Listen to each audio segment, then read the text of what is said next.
बिस्मिल्लाहिर्रहमानिर्रहीम। अस्सलाम वालेकुम। लेट्स कनेक्ट शो के साथ मैं हूं असलान चांद नवाब।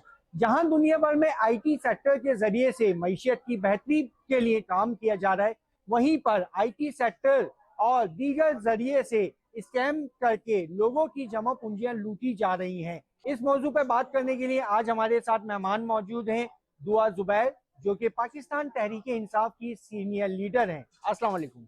वालेकुम। मुझे बताइएगा कि आईटी और ई कॉमर्स का शोबा इस वक्त पाकिस्तान में बड़ा फरोग दिया जा रहा है, न सिर्फ मईशत को बेहतर बनाने के लिए बल्कि अब ये आम जिंदगी में भी शामिल हो चुका है। क्या कहना चाहेंगे इस बारे में? देखिए, ये जो दौर है ये आर्टिफिशियल इंटेलिजेंस का दौर है। और माशाल्लाह पाकिस्तान के अंदर आप देखें वो एक खुशकिस्मत तरीन मुल्क है कि जहाँ पर एक बहुत बड़ी पॉपुलेशन जो है वो आपकी यूथ पर मुश्तमिल है और उसके बाद ख़वातीन आ जाती हैं। तो हमारे पास एक ये बड़ा ही आसान और सहल तरीका है कि आप आईटी की एजुकेशन को लेते हैं, समझते हैं और किस तरीके से आप घर बैठे आप अपनी मुल्क की मईशियत में एक बेहतरीन किरदार अदा कर सकते हैं। और उसके साथ साथ आप किस तरह आने वाले वक्त में, आने वाले दौर के अंदर जो चैलेंजेस हैं, जो ख़ास तौर पे टेक्नोलॉजी को लेकर के हैं, तो उनसे आप कैसे सामना कर सकते हैं और कैसे मुकाबला कर सकते हैं और अपनी जगह बना सकते हैं। आपका ताल्लुक सियासत से भी है और आईटी से भी आप बिलोंग करती हैं, आप अपनी एक ऐप चला रही हैं। तो मुझे बताइएगा कि आईटी को फ़रोग देने के लिए जो वसाइल पाकिस्तान में मौजूद हैं, क्या उन्हें इस्तेमाल किया जा रहा है?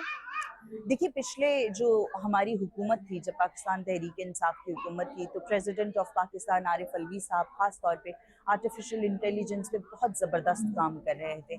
हमने जितना भी काम किया, खास तौर पे जो आप दस्तरखान से लेकर के बात कीजिए या फिर आप सेहत कार्ड के हवाले से बात कीजिए, तो ये सब कुछ उसी वक्त मुमकिन हो सका कि जब हमने आईटी के प्लेटफॉर्म को सही तरीके से इस्तेमाल किया। लोगों का जो डाटा है वो हम तक के पहुंच पाया, लोगों की जो प्रॉब्लम्स हैं वो हम तक के आसानी से पहुंच पाई।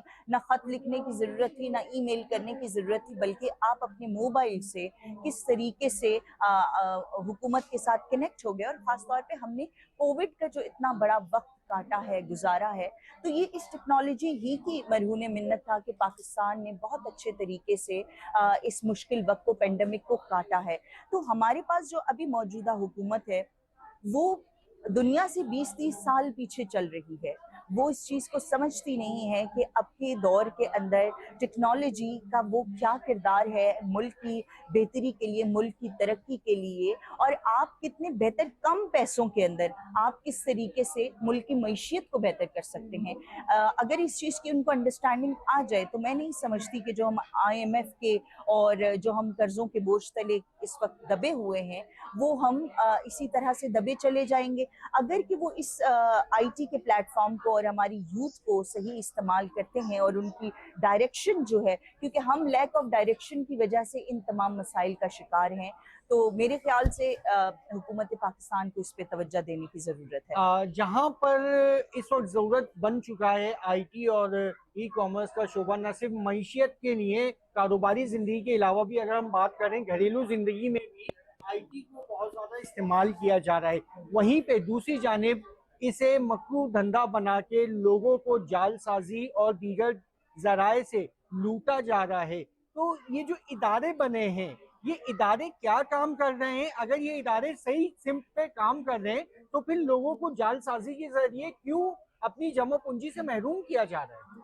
देखिए, तस्वीर के हमेशा दो रुख होते हैं। हर चीज़ के पॉजिटिव और नेगेटिव आपके पास मौजूद होते हैं। हाँ, फिर रियासत के अंदर जो कानून मौजूद होता है वो उस पॉजिटिव और नेगेटिव की जो परसेंटेज है उसको बैलेंस करता है। आपने बिल्कुल ठीक कहा कि जिस तरीके की बैंकिंग सेक्टर से लेकर और भी बहुत सारे ऐसे चीज़ें मौजूद हैं कि जहाँ पर जालसाजी हुई और लोग जो है वो इस वक्त इसका शिकार भी हुए और बहुत नुकसान उन्होंने उठाया और उनको फाइनेंशियली और इकोनॉमिकली बहुत ज़्यादा धचके लगे हैं। तो उसके लिए ज़रूरी है कि अब जब आप इदारों की बात करते हैं, मैंने जैसे आपसे पहले अर्ज की कि हम दुनिया से 20-30 साल पीछे चल रहे हैं। हम टेक्नोलॉजी को उस तरीके से समझकर उसकी अहमियत को और उसकी जगह पे प्लेस नहीं कर रहे। हम नॉन सीरियस हैं आज भी हम खड्डे खोदने वाले और मजदूर जहन को लेकर चल रहे होते हैं। हमें स्मार्ट वर्किंग की तरफ नहीं जाते, जिसकी वजह से ये प्रॉब्लम जो है हम संभाल नहीं पाते कि हमारे जो इदारे हैं वो इनके ऊपर ऐसे कवानीन बनाए। जिस तरीके से आप फेसबुक की अगर आप बात करते हैं, वहां पर बहुत से ऐसे ब्लैकमेलिंग के वाकयात आए, बहुत मशहूर वाकयात भी हुए कि जहां बच्चों के इंटरेक्शंस होते हैं आपस में और वो फिर कहीं ना कहीं किसी हादसे का सबब बनते हैं। तो एफआईयू उसके ऊपर काम तो कर रही है, लेकिन उनको मजीद ट्रेनिंग्स की जरूरत है। और ट्रेनिंग्स के लिए आपको डेफिनेटली दुनिया के कदम के साथ कदम मिलाकर जब तक आप नहीं चलते, आप अपने वक्त को उनके वक्त के साथ मैच नहीं करते, तो आप कभी भी उस रफ्तार में नहीं दाखिल हो सकते। तो ज़रूरत इस बात की है कि आईटी के हवाले से ट्रेनिंग प्रोग्राम्स को फ़रोग दिया जाए। और जिस तरह हमारे दौर में आपने देखा था कि नौजवानों के लिए हमने आईटी के हवाले से बहुत से ट्रेनिंग प्रोग्राम्स लेकर आए थे कि उनको ट्रेन किया जाए और उनके लिए उनके माश का जरिया बनाया जाए। और आज का नौजवान आपको पता है कि उतना सेहत में भी नहीं है कि आप ये कि उससे एक्सपेक्ट करें। आज का तो बच्चा बहुत ही ज़्यादा उसकी इंक्यूबेशन जो है वो बहुत ही ज़्यादा जिस तरह से चूजे होते हैं हमारे बहुत ही नाजुक से, वो उस तरह का बच्चा है। तो आज तो परसेप्शन की वॉर है, दिमाग की लड़ाई है।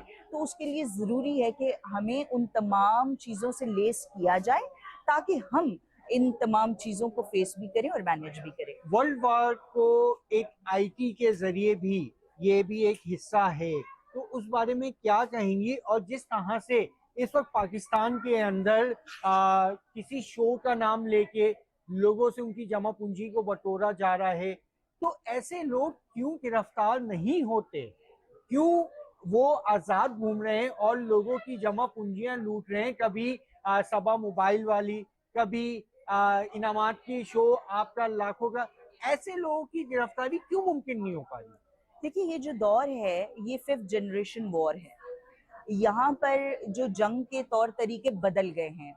अब यहाँ पर परसेप्शन की जंग लड़ी जाती है। लोग अपने कंप्यूटर्स पे बैठकर, अपने मोबाइल्स पे बैठकर आज जंग लड़ रहे हैं। आज वो इंफॉर्मेशन और मिस इन्फॉर्मेशन की आपके पास बहुत बहुत ही बड़ा जो तूफान बरपा है इस वक्त। और हम उस तगयराती दौर से गुजर रहे हैं कि जहाँ पर हमें इन चीज़ों की समझ नहीं आ रही है। अब देखिए, लोगों को अभी तक के जो मोबाइल ऑपरेट करने के हवाले से हम बहुत पीछे हैं।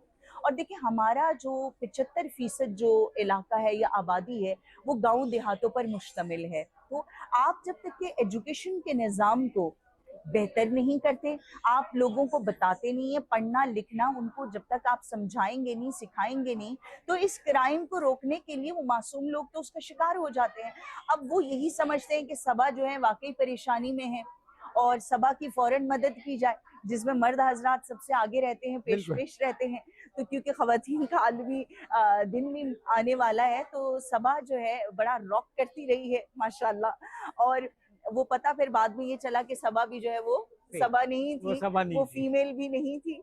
तो बहरहाल ये है कि ये एक ऐसा है कि आप जहाँ पर खवातीन के हवाले से लोगों के दिलों में एक नरम गोशा होता है और वो उनकी मदद करने का जज्बा रखते हैं।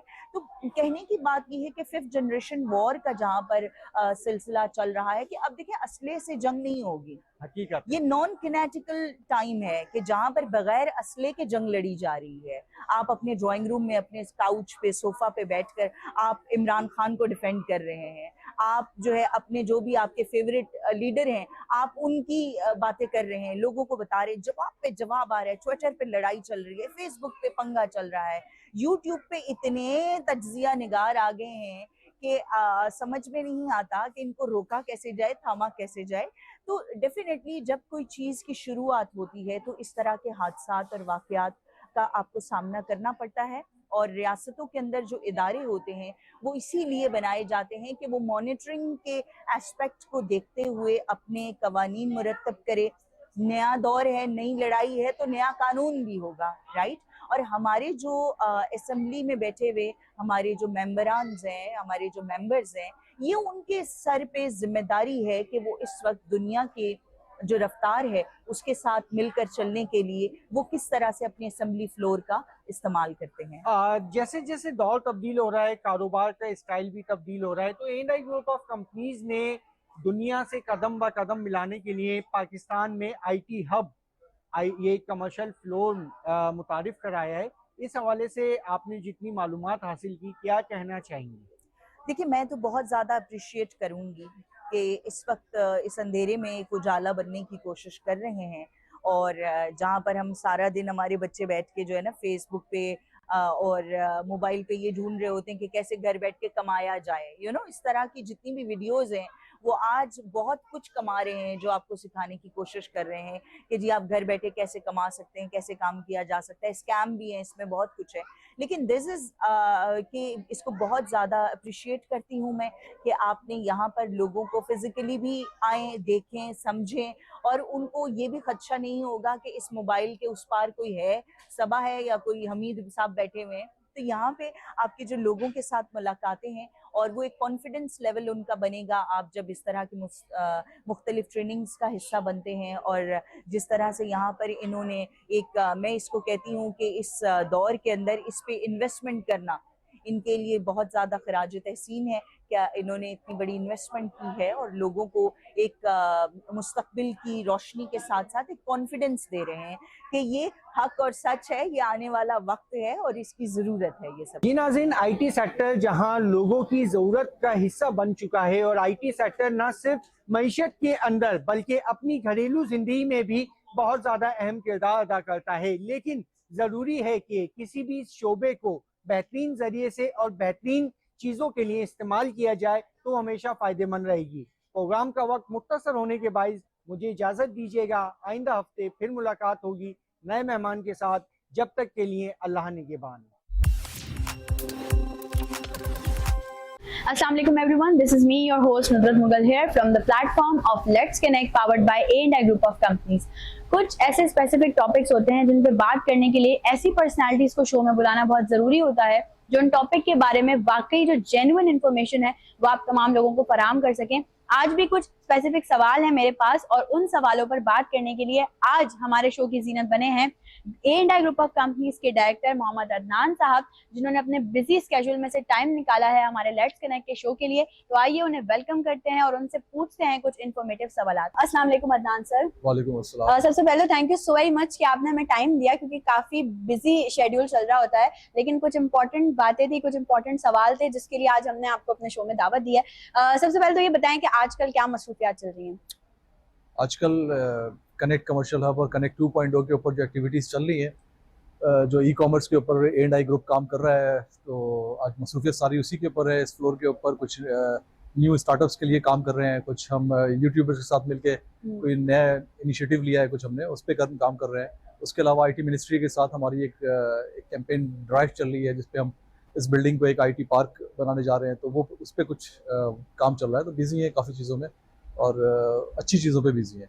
अच्छी बात है, इंसान को हमेशा जो है वो अच्छी चीज़ों पे बिजी होना चाहिए। अच्छा, क्या सिचुएशन देख रहे हैं आप? जैसे कि मैंने बताया अपने इंट्रो में भी कि हमारी जो पाकिस्तान की बल्कि ना सिर्फ पूरी दुनिया की इस वक्त ज़रूरत है वो है ई कॉमर्स और IT इंडस्ट्री। तो आप इस वक्त जो ये सिचुएशन चल रही है ई कॉमर्स की और IT से रिलेटेड, ये इस पे आप अपना क्या पॉइंट ऑफ व्यू शेयर करना चाहेंगे, करंट सिचुएशन? देखिए, आज हम जिस पोजीशन में हैं, या पाकिस्तान के लोग बातें करते हैं कि पाकिस्तान डिफ़ॉल्ट होने जा रहा है, तो ये पोजीशन सिर्फ इस वजह से आई है, आज ये वक्त इसलिए आया है कि हमने जिस चीज़ के ऊपर हमें आज से 5-10 साल पहले फोकस करना चाहिए था, हमने फोकस नहीं किया उसके ऊपर। ना इदारों ने फोकस किया, ना सियासतदानों ने फोकस किया, ना ही प्राइवेट सेक्टर ने फोकस किया और ना ही यूथ ने खुद फोकस किया इस फील्ड को चुना। तो अब खैर देर आए दुरुस्त आए, अभी भी वक्त गुजरा नहीं है। पाकिस्तान की सबसे बड़ी एक खुशकिस्मती ये है कि हमारे पास आप 50 to 60% यूथ है, और जिस मुल्क के पास यूथ, इतनी बड़ी यूथ की तादाद मौजूद हो और वो IT के ऊपर अगर पीछे हो जहाँ पे हम मौजूद हैं, तो ये बदकिस्मती कह सकते हैं या गलत डायरेक्शन या गलत गाइडलाइन दी गई नौजवानों को, उसकी वजह से आज हम यहाँ मौजूद हैं। तो IT के ऊपर बहुत काम की ज़रूरत है। ऑलरेडी प्राइवेट सेक्टर्स ने, गवर्नमेंट ने इनिशिएटिव लिया है पिछले कुछ सालों से, तो हमारी रैंकिंग कुछ ऊपर आ रही है, लेकिन अभी बहुत बहुत पीछे है IT में। और ये जो पोजीशन है, अगर हम थोड़ा सा इस पे काम कर लें, जो आज हम डॉलर्स और इसके लिए करते हैं कि हम IMF की तरफ देखना पड़ता है, हमें डॉलर्स के लिए या डॉलर के रेट होते हैं। अगर हम IT के ही एक्सपोर्ट के लिए जरिए डॉलर्स इंपोर्ट कर लें और तो हमें ज़रूरत नहीं पड़ेगी इंशाल्लाह। ऐसा ही है। अच्छा, अगर हम बात करें रियल स्टेट इंडस्ट्री की, तो रियल स्टेट इंडस्ट्री अपने आप में एक बहुत बड़ा नाम रखती है। रियल स्टेट इंडस्ट्री क्या रोल प्ले कर सकती है इन मामलात में ई कॉमर्स से रिलेटेड? नुसरत, ई कॉमर्स, मैं हमेशा कहता हूँ कि ई कॉमर्स का मतलब ये नहीं है कि जिन लोगों ने ई कॉमर्स में वो लोग काम कर सकते हैं जो सॉफ्टवेयर इंजीनियर हैं या वेब डेवलपर हैं। ई कॉमर्स या IT इतना वाइड एक स्केल है इसका कि इसमें हर इदारा, हर सेक्टर, चाहे वो रेस्टोरेंट हो, चाहे वो फूड, आप देखते हैं हम फूड डिलीवरी होती है वेबसाइट के जरिए या फूड पार्टनर के जरिए या पोर्टल के थ्रू, ये सब ई कॉमर्स है। ऐसा ही तो कोई खातून है वो घर बैठ के कपड़े बेच रही है, ऑनलाइन कपड़े सेल कर रही है, ये ई कॉमर्स है। इसी तरह हमें रियल एस्टेट को अब हमें ई कॉमर्स की तरफ लाना चाहिए। इसको भी टेक्नोलॉजी इन्वॉल्व होनी चाहिए रियल एस्टेट के अंदर, और A&I इनिशिएटिव ऑलरेडी ले चुका है। बिल्कुल। और बजाय इसके कि हम एक दूसरे बिल्डर, सब जिस तरह के हम बिल्डर्स रहते हैं या आबाद को इस पे काम करना चाहिए, हम बिल्डिंग बनाएं, खाली एक बिल्डिंग बनाएं, उसके पोजीशन दें, इससे बेहतर है कि हम कोई ऐसी प्रोडक्ट बनाएं जो रियल एस्टेट का काम भी हो जाए, जिस तरह से A&I काम करता है कि हमने इस शॉपिंग मॉल को कन्वर्ट किया एक IT हब पे, और अब इसके एक और फ्लोर हमने लॉन्च किया। तो अगर इसकी जगह पे कोई टिपिकल जो जिस तरह से हम काम करते हैं, रियल एस्टेट वाले काम करते हैं हमारे यहाँ बिल्डर्स, वो एक शॉप बेच देते हैं या प्रॉपर्टी बेच देते हैं इन्वेस्टर को, उसने प्रॉपर्टी लेके खाली छोड़ देना था, वो किसी के इस्तेमाल में नहीं आती, या जिसने लिया उसकी इन्वेस्टमेंट पे उसको कोई रेवेन्यू नहीं मिलता, रिटर्न नहीं मिलता।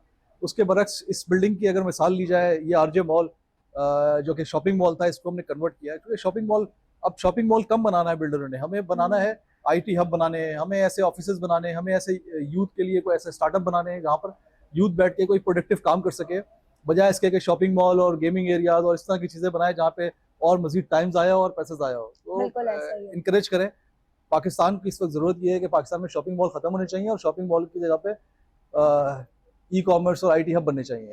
आपको प्रॉब्लम तो हुई होगी ये बात सुन के, लेकिन बहरहाल जरूरत यही है थोड़े दिन के लिए। लेकिन जो वक्त की जरूरत होती है आपको उसी हिसाब से चलना चाहिए। अच्छा अदनान सर, अगर बात की जाए रियल स्टेट की, जैसे आपने कहा कि आप लोग A&I ग्रुप ऑफ कंपनीज पे काम कर ही रहा है, तो हम सब ने देखा, सबसे पहले तो बहुत बहुत मुबारकबाद पेश करेंगे कि CIC भी अब हम जो है वो लॉन्च कर चुके हैं, कनेक्ट इंक्यूबेशन सेंटर, जिसे none other than his excellency governor Sindh Kamran Tessori साहब आए थे यहाँ पे उसकी इनॉग्रेशन सेरेमनी के तौर पे।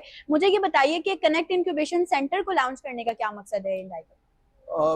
नुदरत, जब हम न्यू स्टार्टअप की बात करते हैं या हम ये बात करते हैं कि हमने यूथ को मोटिवेट करना है कि ई कॉमर्स में या IT में या इस फील्ड को चूज करे जिसकी डिमांड है, जिसकी जरूरत भी है पाकिस्तान को, तो हमें उसके लिए सिर्फ बातें करने से यूथ नहीं आएगी, हमें यूथ को कोई प्लेटफॉर्म प्रोवाइड करना पड़ेगा। ऐसे बहुत सारे इवेंट्स होते हैं, हम PC में, मेरिट में और या गवर्नर हाउस में या इस तरह के इवेंट्स हो, वहाँ पर बड़ी बड़ी बातें की जाए, सेमिनार्स हो IT के ऊपर, और उस सेमिनार के बाद कोई काम ना हो प्रैक्टिकली, तो उसका कोई फायदा नहीं है।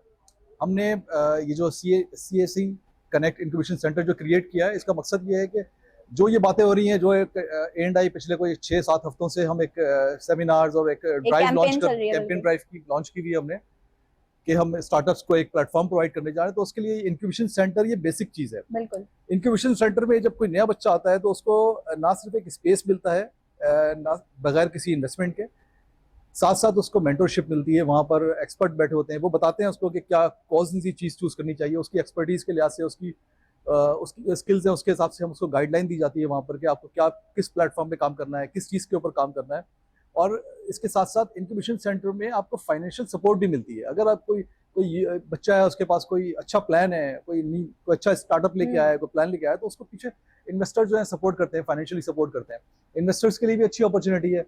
आज अगर हम इसकी हटा दें, रियल एस्टेट में इन्वेस्टमेंट आज के टाइम पे इतनी रिटर्न नहीं है, ROI नहीं मिलता रिटर्न पे, तो उसके बदले में अगर यही इन्वेस्टमेंट जो इन्वेस्टर्स हैं वो यूथ के ऊपर इन्वेस्ट करें, तो इसमें दो फायदे हैं। एक तो यूथ पाकिस्तान के लिए भी बेनिफिट है कि पाकिस्तान ई कॉमर्स पे डेवलप हो रहा होगा, हमारा पैसा आएगा और उसमें रिटर्न भी बहुत अच्छा है। रियल एस्टेट से भी ज्यादा रिटर्न है। एक टाइम पे हम रियल एस्टेट के लिए बोलते थे कि रियल एस्टेट वो सेक्टर है जहाँ पे सबसे ज्यादा रिटर्न मिलता है, ROI मिलता है, लेकिन ई कॉमर्स रियल एस्टेट से भी ज्यादा रिटर्न देता है। बजाय बस ये देखना है कि आपने सही जगह पे बच्चे को सही गाइडलाइन के साथ इन्वेस्ट किया जाए। बच्चा गलत चीजों के ऊपर पैसा लगा दे जहाँ उसकी स्किल्स ना हो या जिसका फ्यूचर ना हो, उस चीज के ऊपर ई कॉमर्स पे लगा दे, तो ये इंक्यूबेशन सेंटर में ये बेनिफिट होता है कि उसको सही गाइडलाइन दी जाती है, सुपरविजन होती है और प्रॉपर मेंटरशिप होती है। यानी कि ना सिर्फ फाइनेंशियली सपोर्ट किया जाता है बल्कि प्रॉपर गाइडलाइन दी जाती है कि अगर वो जिस फील्ड में भी काम करना चाह रहा है, जो भी उसका आइडिया है, उस आइडिया के हिसाब से उसको प्रॉपर बताया जाता है कि आपने किस तरीके से इस चीज को आगे मजीद मूव ऑन करना है।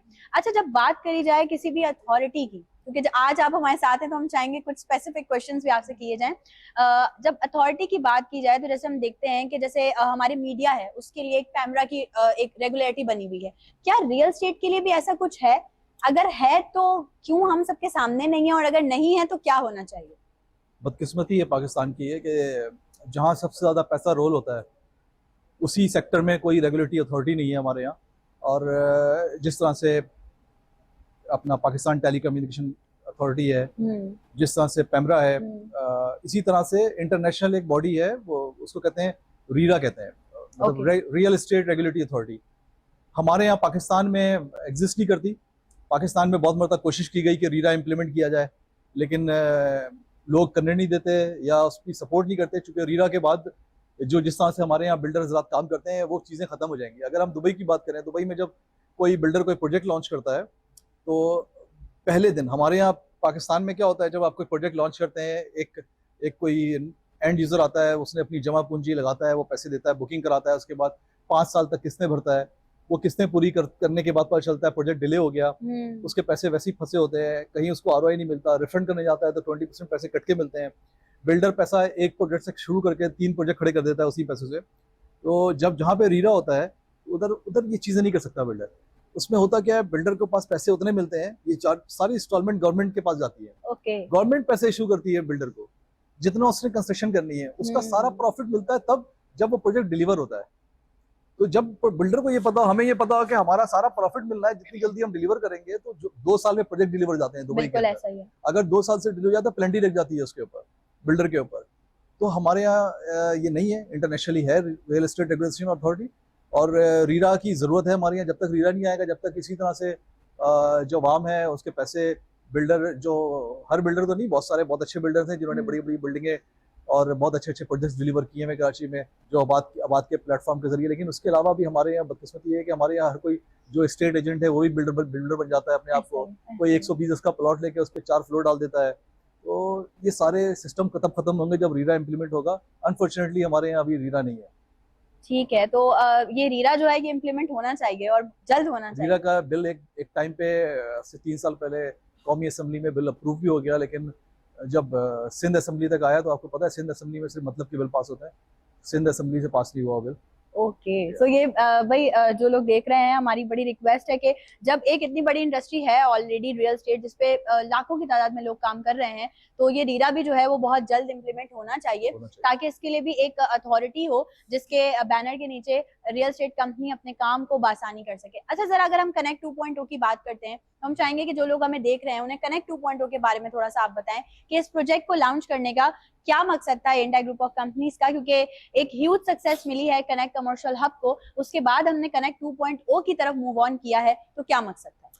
मकसद वही है जो मैंने आपको बताया कि हम प्रॉपर्टी तो हम सेल कर सकते थे, इसको दुकान बना के शॉपिंग मॉल बना के भी सेल कर सकते थे, लेकिन चूंकि कनेक्ट कमर्शियल हब एक सक्सेसफुल मॉडल है जो कि 4th फ्लोर पे आरजे मॉल पे कायम है, और इसी को हमने 6ठे फ्लोर पे कनेक्ट 2.0 के नाम से हमने लॉन्च किया। और ये प्रोजेक्ट जो है ई कॉमर्स और आईटी से रिलेटेड ही है। इसके ऊपर हम कुछ इंक्यूबेशन सेंटर क्रिएट करने जा रहे हैं, इसके अंदर सॉफ्टवेयर हाउसेज होंगे, 24/7 होगा, और कोशिश पूरी यही है कि इस बिल्डिंग को हम आईटी पार्क में कन्वर्ट करें ताकि वो सपोर्ट मिल सके गवर्नमेंट की, इसको जो कि एक आईटी पार्क को होती है वो सपोर्ट मिल सके हमारे यहाँ इस बिल्डिंग को। बड़ी प्राइम लोकेशन है, मेन राशिद नवाज रोड के ऊपर है, एम्यूनिटीज सारी मौजूद है जो कि कमर्शियल बिल्डिंग होनी चाहिए। तो हमें ही लगता है कि ई कॉमर्स के लिए या आईटी या सॉफ्टवेयर इंडस्ट्रीज के लिए ये जो बिल्डिंग है ये बड़ी आइडियल है। मतलब 24/7 है, यहाँ पर सेंट्रल एयर कंडीशन है, पार्किंग की सहूलत है, सिक्योर इन्वायरमेंट है, और सबसे बड़ी बात जो लोकेशन है ये बड़ी सेंट्रल लोकेशन है कराची की। 15 मिनट के रेडियस में 60 लाख की आबादी है यहाँ पर, तो इस वजह से इसको आईटी में काम किया हमने। Let's hope for the best for youth. और एंडाई ग्रुप ऑफ कंपनीज जिस तरीके से यूथ एम्पावरमेंट पे काम कर रहा है वो भी एक बहुत ही अच्छा स्टेप है, बहुत ही अच्छा इनिशिएटिव है, और ये कैंपेन चलती आ रही है और आगे भी इंशाल्लाह चलती रहेगी जब तक कि यूथ को प्रॉपर तरीके से एम्पावर नहीं किया जाता। Thank you so much Adnan sir for your time. जितने लोगों ने भी हमें देखा उनका बेहद शुक्रिया। आज का शो बहुत ही इन्फॉर्मेटिव रहा। अपने फीडबैक से जरूर आगाह कीजिएगा। हमारे जो फेसबुक पेजेस हैं, हमारा यूट्यूब चैनल है, हमारा जो इंस्टा हैंडल है connect 2.0 A&I group of companies का, उस पर आप लोगों के कमेंट्स हमारे लिए बहुत ही ज्यादा वैल्यूएबल रहेंगे। जिंदगी रही तो फिर होगी आपसे मुलाकात। तब तक के लिए अपनी होस्ट को दीजिए इजाजत। अल्लाह हाफिज।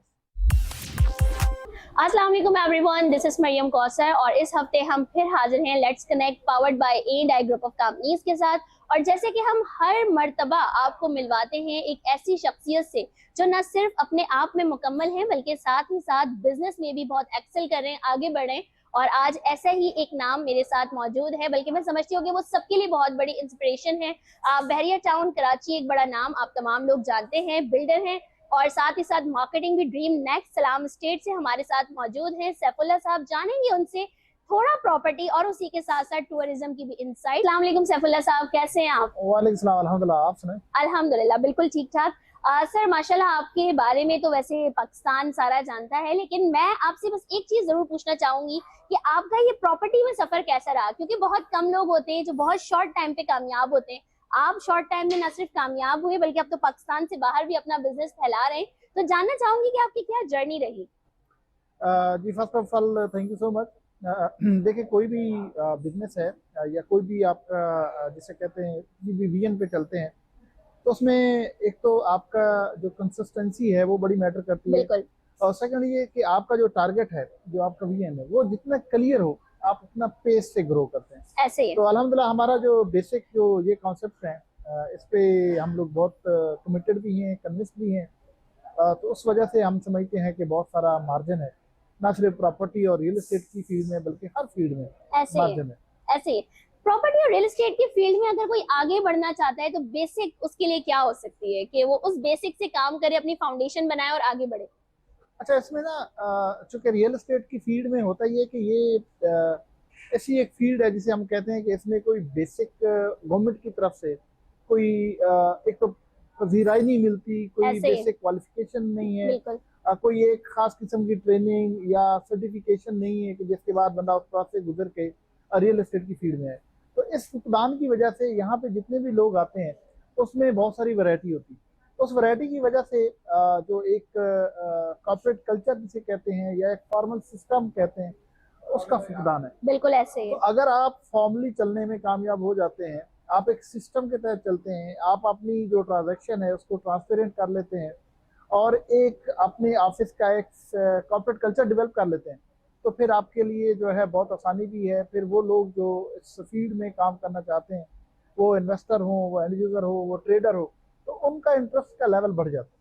वैसे तो मैंने आपसे कुछ और अभी पूछना था, लेकिन अब क्योंकि बात ट्रेनिंग की निकल गई है और इस बात की कमी महसूस की जाती है गवर्नमेंट की तरफ से भी, जैसे आपने बात की कि ट्रेनिंग्स नहीं है रियल एस्टेट में, कहाँ जाना है, किधर बढ़ना है, तो आपका सैफुल्लाह सेज के नाम से भी एक प्रोजेक्ट है, वो किस चीज पे काम कर रहा है? क्योंकि मैंने ट्रेनिंग्स देखी है आप लोगों की।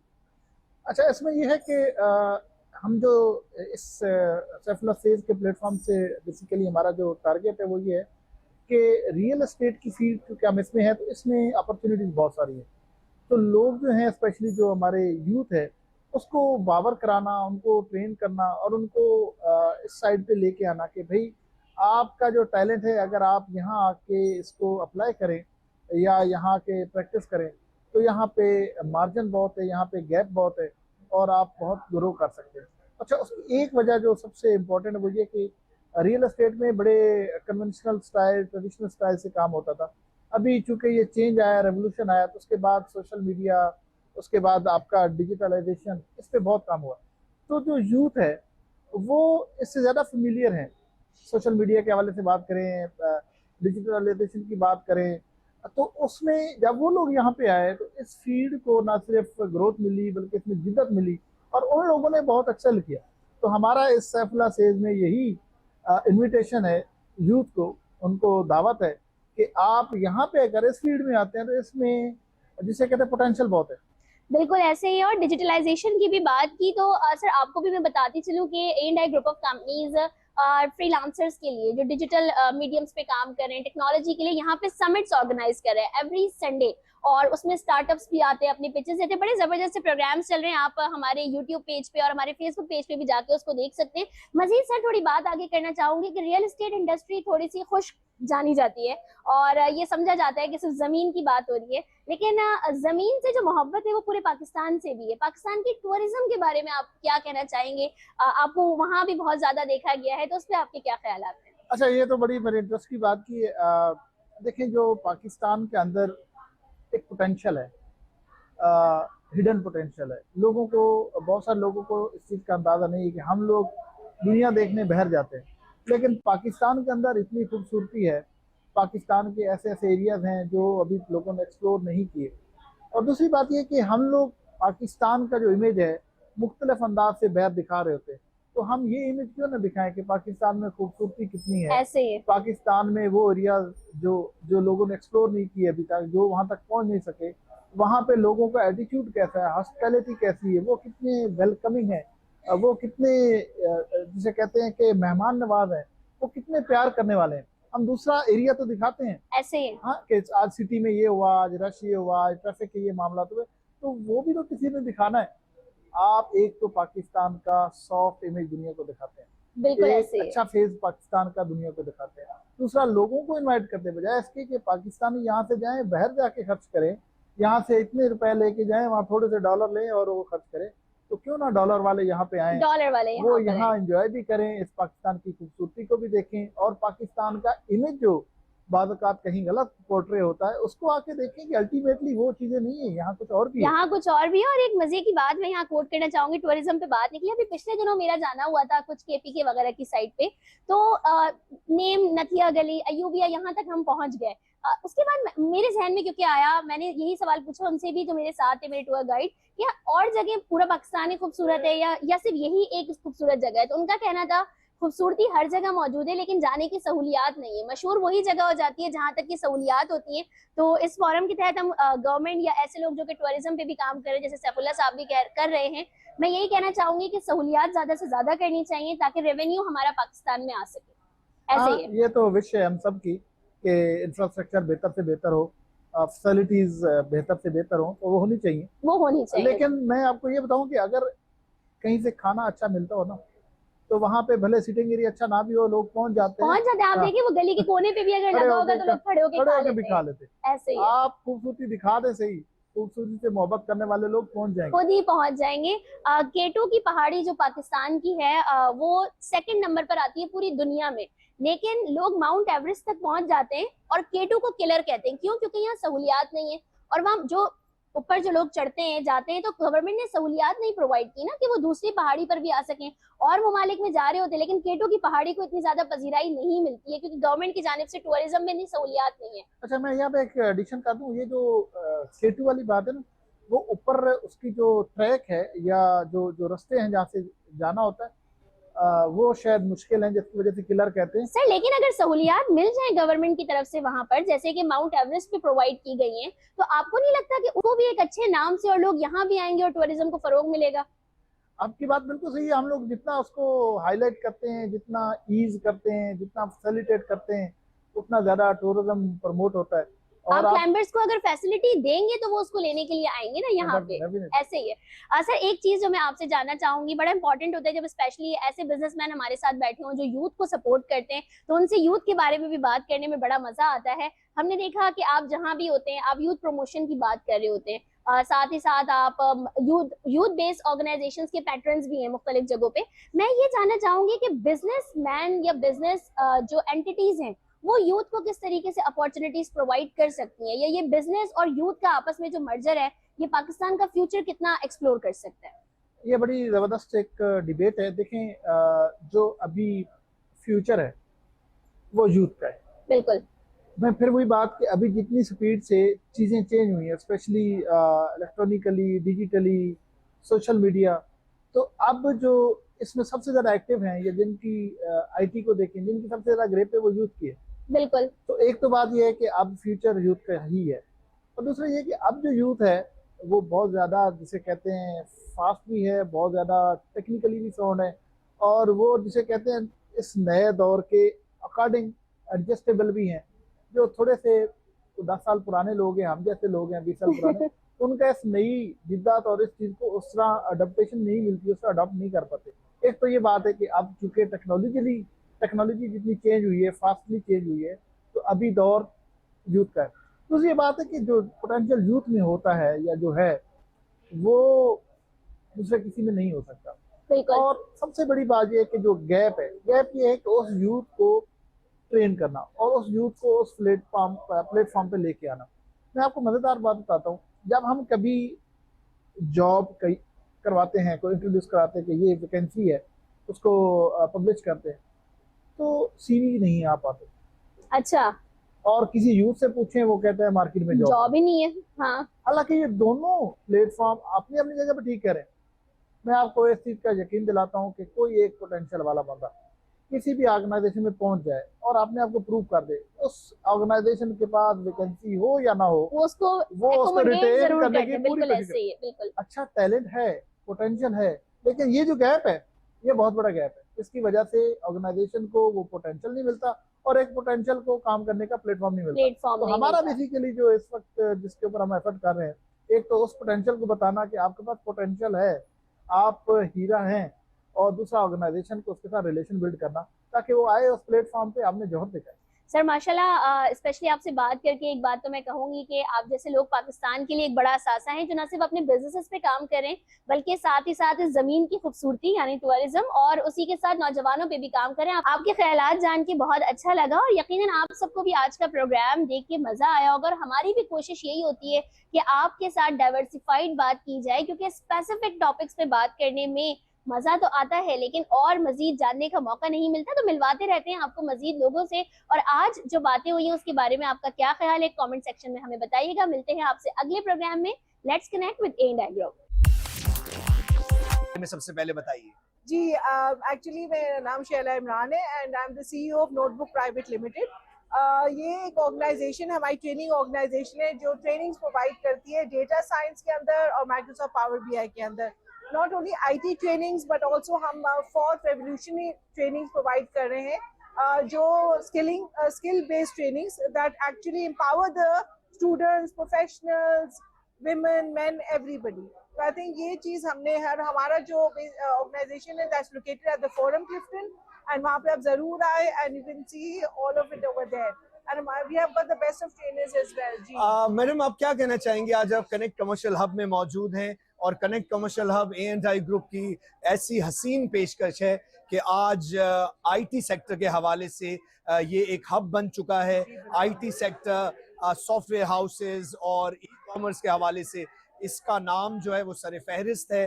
तो शैला बीबी, क्योंकि आप भी IT सेक्टर से एक तरह से मुंसलिक हैं, तो आप क्या समझती हैं आज आप यहाँ पर तशरीफ लाई हैं, आपको कैसा महसूस हो रहा है? आई थिंक कनेक्ट जो है ना एक बहुत ही पावरफुल प्लेटफॉर्म है एंड आई थिंक जिस तरीके से इन्होंने ऑफिसेज बनाए हैं और जिस तरीके से सॉफ्टवेयर हाउसेज किए हैं और जो IT सेटअप इन लोगों ने रखा है, ये बहुत ज्यादा लेटेस्ट एंड प्रोग्रेसिव है। और इस चीज को डेफिनेटली हमें अप्रिशिएट करना चाहिए, एक्नॉलेज करना चाहिए कि connect has been able to do this in a very short time and बहुत सारे लोगों को बिल्कुल कनेक्ट करवाया IT से और उसकी भी रिलेटेड ऑफरिंग से।